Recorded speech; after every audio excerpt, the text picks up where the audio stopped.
Hello, everybody, again. The secret of selling to the Negro.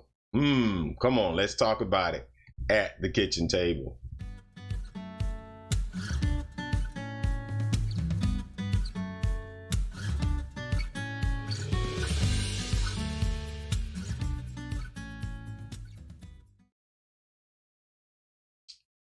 Hey there, I am R.D. Smith again with you, and I have something special for everyone today.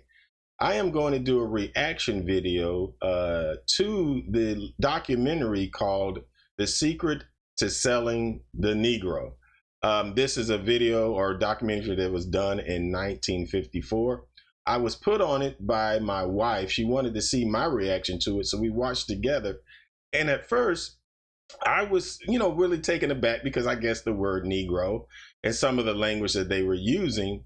But then I realized that they were actually giving compliments to the black family in 1954. Now, remember, this was before the Civil Rights Acts. This was during Jim Crow in the South. So there was still some divide amongst us, the African Americans and the white community, specifically the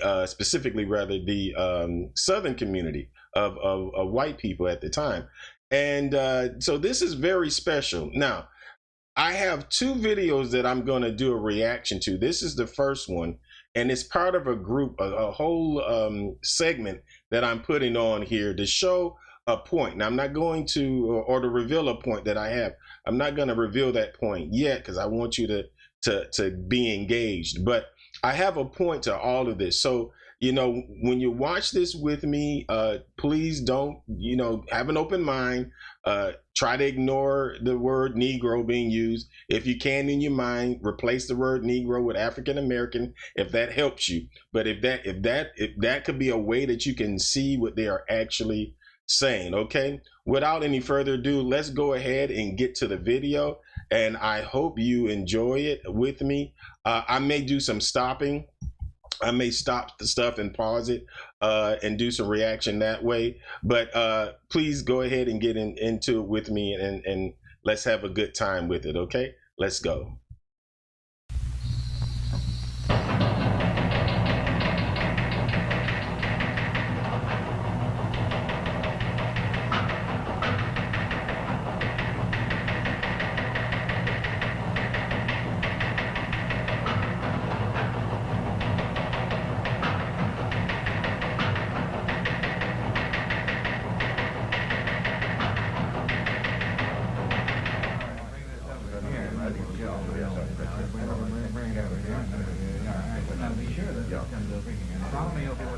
Well, move that over there. Why don't you move it? You got the level on that, Joe? Hey, how's this video coming through? Are the lights hot enough? Don't forget to dolly in close. All right, be sure and stay clear of number 2 camera, and all set. Stand by.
Hello, I'm Bob Trout. I've got a story here that I think is big, really big, because it's bound to have a terrific impact on business. I'm talking about a new market, a big new market, millions upon millions of new prospects with $15 billion to spend. That's right, I said $15 billion. That's a lot of money, isn't it? The surprising thing is that it's a fresh market. still full of opportunities. It grew up so fast, got so big in a hurry, that few of us realize its scope. Now, these days, nobody's likely to pass up chances to sell. And yet right here in our own front yard, there's a neglected market. There's money waiting to be spent. To get the story of this market, to be able to tell you the secret of selling the Negro, we did a lot of digging. We talked to leading businessmen, to customers, and to salesmen. We went to Washington, D.C. We set up cameras and other key points around the nation. And out of this all, there emerged a story, the story of a new market. Okay, so you see the crux of what's going on, ladies and gentlemen. They're about money. They are wanting to sell to a new group of people that have a large amount of money to spend. So I want you to look at it from that point of view, from a businessman's point of view, and see what they're targeting. Now, this gets very good. So we're going to continue.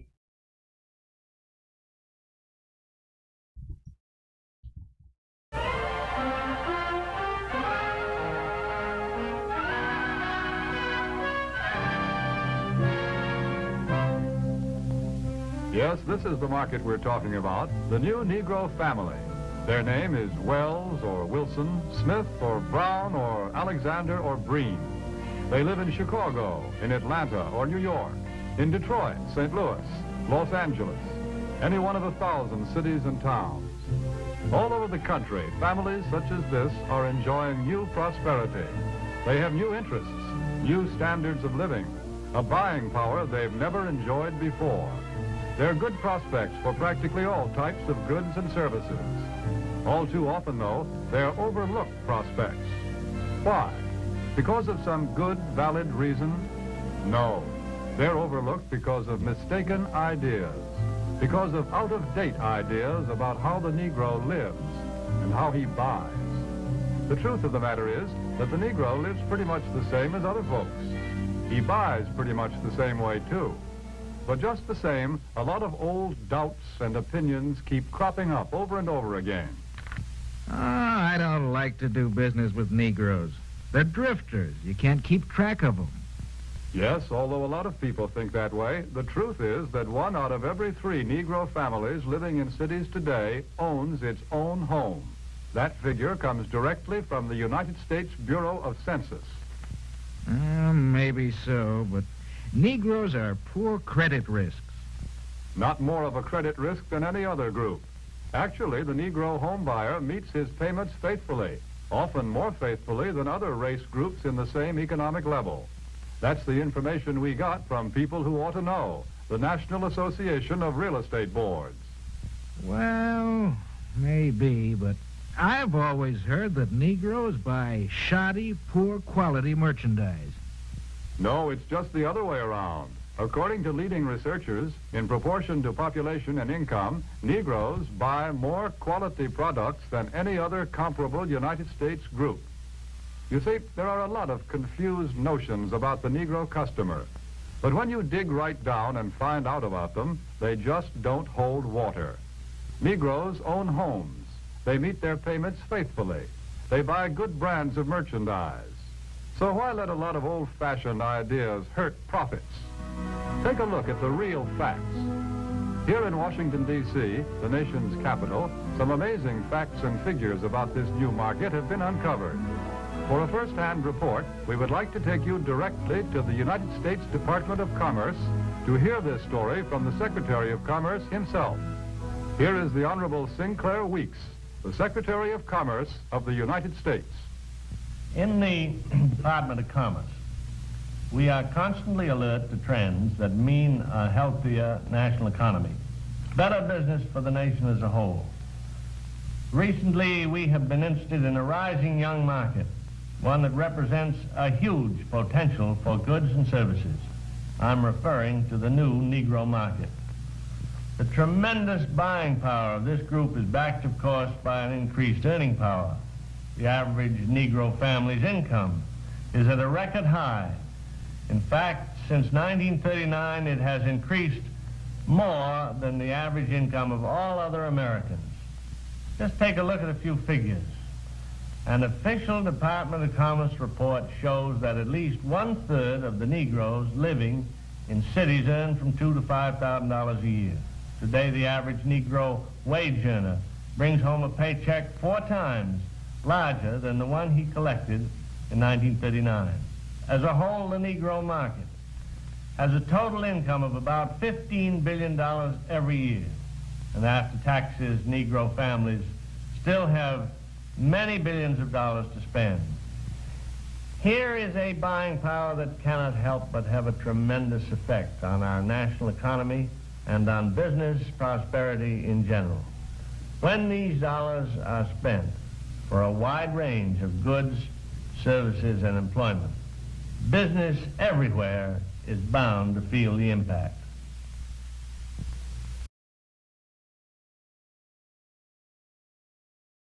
Okay, so you see what's going on there. They are actually praising the Negro, quote unquote, family for being a buying power mega house. Okay, they are at the time, they said from 1939 to this was been made in 1954. So you're looking at approximately 15 to 16 years. The Negro family, or the African American families, increased in pay exponentially and buying power. So they're saying, look, we can't use old racist type of mentality to say, hey, we're not going to sell to these people because they're black or this or that. We need to tap into this because it's not about color. It's not about race. It's not about religion. Ladies and gentlemen, it's always and always will be about money. Now, there's one thing I wanted to pull out of that. There is the one thing that they were talking about was home ownership. And I thought that was really good. In 1954, it said 1/3 of the population of black people at that time owned a home. Now, let's look at some statistics here from today's time, during the time of 2005 to 2018. So I'm going to take you over to the screen and show you what I found here. Of course, this is off of blackdemographics.com. This is my go-to site. And this is from the U.S. Census Bureau of American Community Survey, one-year estimates 2005 to 2018. Okay, so we see here black ownerships from 2005 to 2018 through Presidents Bush, number 2, Obama, and Trump. It said the Great Recession of 2008 caused black ownerships to plunge from 46.5% to 40.7%, and it only started to recover during the last year of Obama's administration. So you see, at one time we were at 46.5% of black families owned a home. It went all the way down to 40.7%, and during the first couple of years of Trump, it went up about another 0.7%.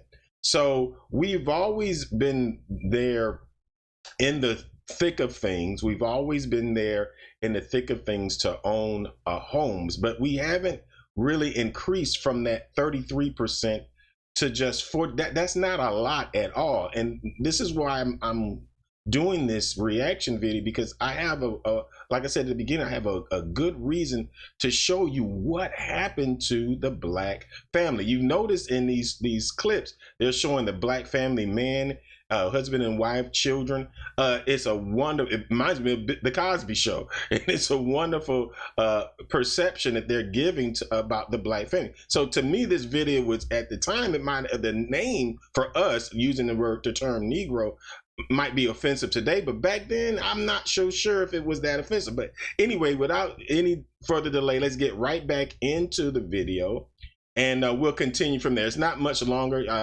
that we have, but let's get right back into it, okay? This new buying power has resulted in a class Negro market, a profitable, above-average income group of consumers.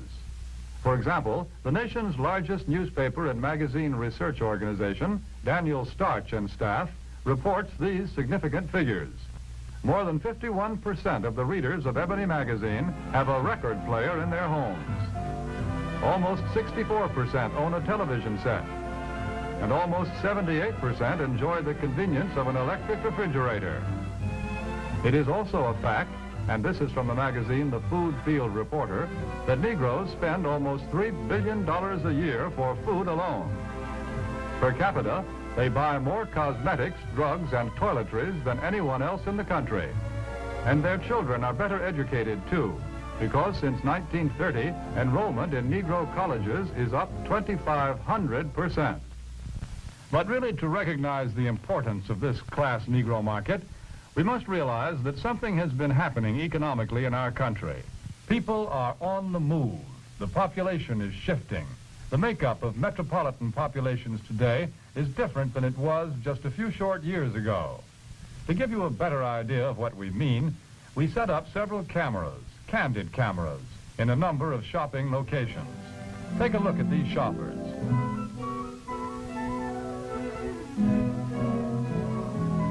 Notice what a large proportion of them are Negroes.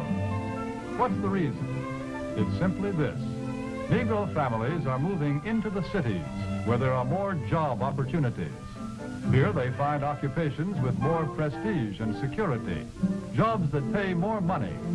As a result, Negro families today often make up the largest part of central city consumer prospects. A shoe store in Chicago's Loop, for example, reports that more than 50% of its customers are Negroes.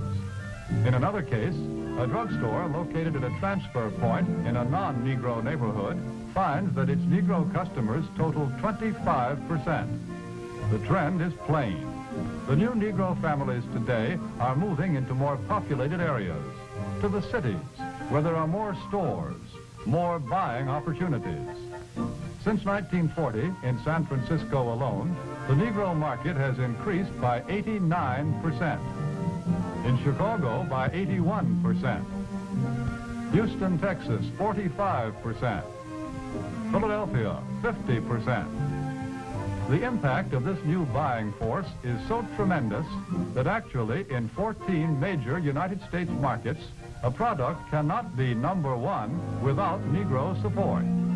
A product must have the backing of this big new buying power to be a leader in the field. What do you have to sell? Chewing gum or cars? Toothpaste or transportation? Whatever it is, here are millions of prospects. And these prospects are everywhere. Negro customers can no longer be pigeonholed. They cannot be classified as prospects who trade only in certain stores, certain neighborhoods. Today, Negroes shop downtown. They shop in supermarkets. They shop in small neighborhood stores. They'll buy from anyone who wants to sell to them. But we all know that before you can sell to customers, you've got to get to know them. You must understand something about them. What do the Negro customers buy? Why do they buy? How do you sell to them? Let's find out. Let's hear the opinion of men who have spent a lifetime studying the buying habits of customers the world over. Here is what sales psychologists have to say about selling to the Negro. The secret of selling to the Negro is expressed in one word. That word is recognition. Now, there's nothing unusual about that. People want to be recognized. They need recognition. That's basic in all of us. But perhaps because he's had so little of it, the Negro needs even more.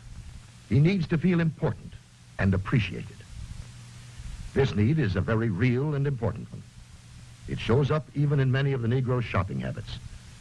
Anyone who sells or wants to sell to the Negro customer should know about some of these habits. 3 habits in particular play a big part in every sales transaction. To begin with, most Negroes buy by brand. They ask for products by name. They're quick to turn down off-brands. Do you wonder why? Well, listen to what this customer is thinking. That last hat I bought just didn't hold up at all. You see, for a long time, the Negro has been sold a lot of shoddy, second-class merchandise. So now he asks for name brands in order to make sure he gets his money's worth. Buying by brand, that's the first important Negro buying habit. Now for the second. The Negro buys good quality merchandise. Symbols of quality and prestige are very important to the Negro customer. This woman, for example, is buying fine crystalware. But she is also buying the admiration and approval of her friends and relatives. Listen to her thoughts. My, isn't it beautiful? I can hardly wait to show it to Sally and Joan. It's a well-known fact that many Negro customers are influenced by the opinions of others. What their friends may think of a certain item often decides whether or not the sale is made. So remember, the Negro buys quality merchandise. That's the second important point. And here's the third thing to remember when selling to a Negro customer. When he specifically asks for one thing, don't try to sell him something else. Don't try to switch him at the point of sale. If you do, he'll probably react something like this. Doesn't he think I've got the money to pay for it? There's a reason for this reaction. Again, because he's had experience with cheap merchandise, the Negro resents being offered a substitute. He wants to be sold on quality, not price. The Negro buys by brand, he buys quality, and he doesn't like to be switched at point of sale. These are the keys to selling the Negro customer. Another point. The Negro family does things together, as a group. The family works as a unit. It lives as a unit, and it buys as a unit. When you sell to one member, you many times sell to all. It's also true that many places of entertainment are still closed to the Negro. So he spends more of his money for the things that are available to him, often for items that are considered luxuries. Another trait of the Negro market is the fact that it is a pre-sold market. We know that the Negro buys by brand, and he buys the brands that he knows something about. Where does the Negro buyer get this information? We know. Okay, so listen, have they lied at all? They are telling the truth. Even today, we as black people buy name brand. We like quality stuff. You see a lot of black businessmen and businesswomen driving BMWs and Mercedes, high quality cars, Cadillacs. You see our black women walking around with the bags, if you will, Coaches and Michael Kors and Louis Vuittons, everything.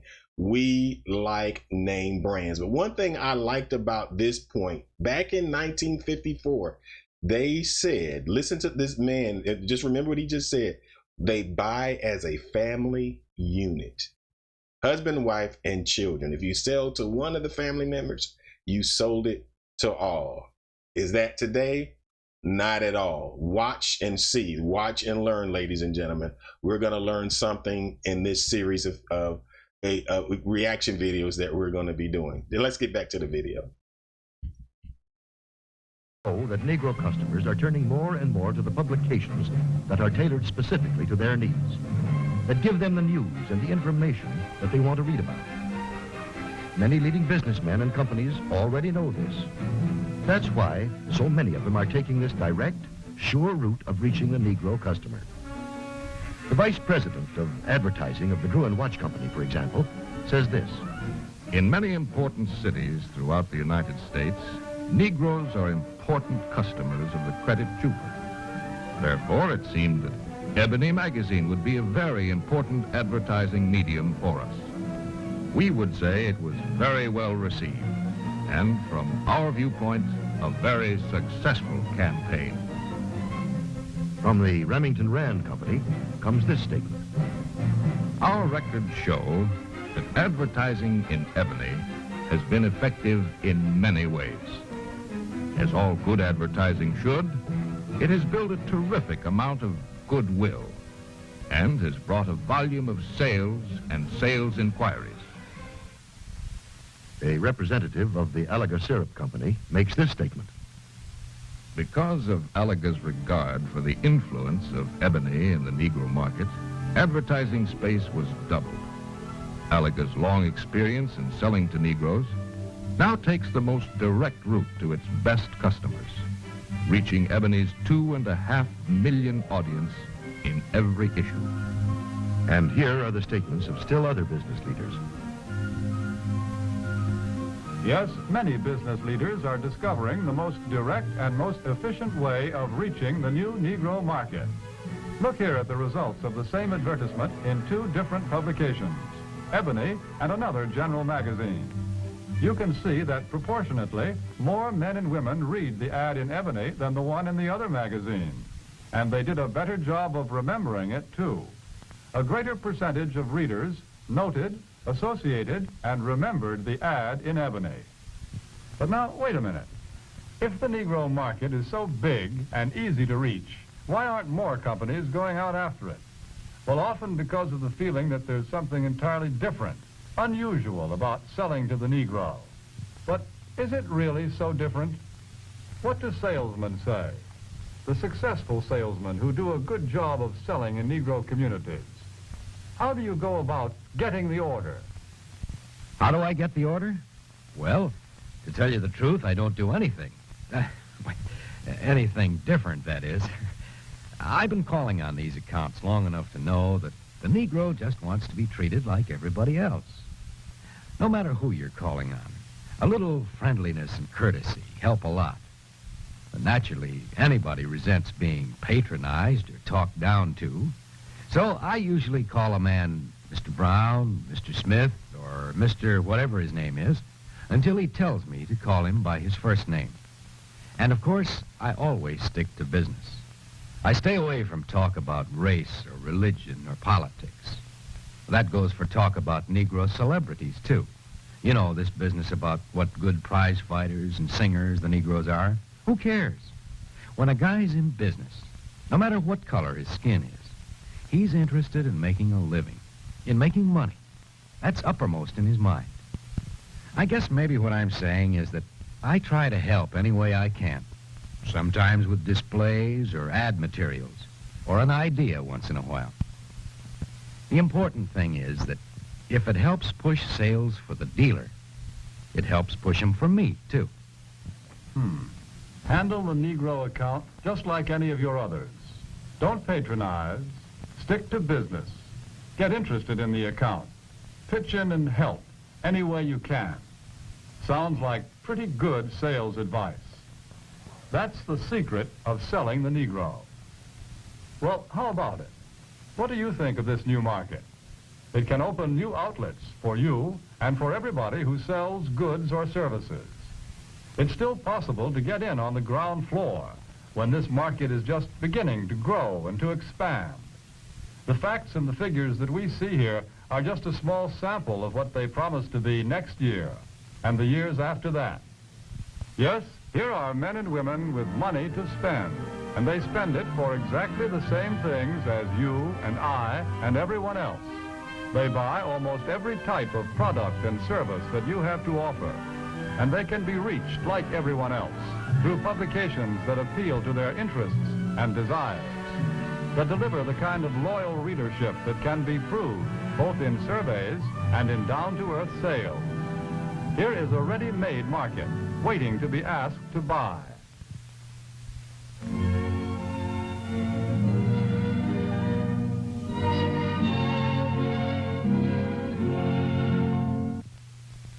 Here are millions of customers for what you have to sell. Customers with $15 billion to spend.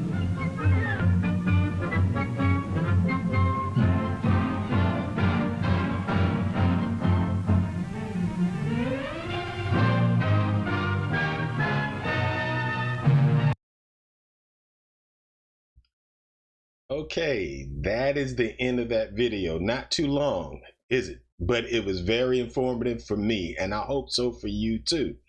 Seeing the difference in 1954 to present day black families when only 30% of our black people are even married.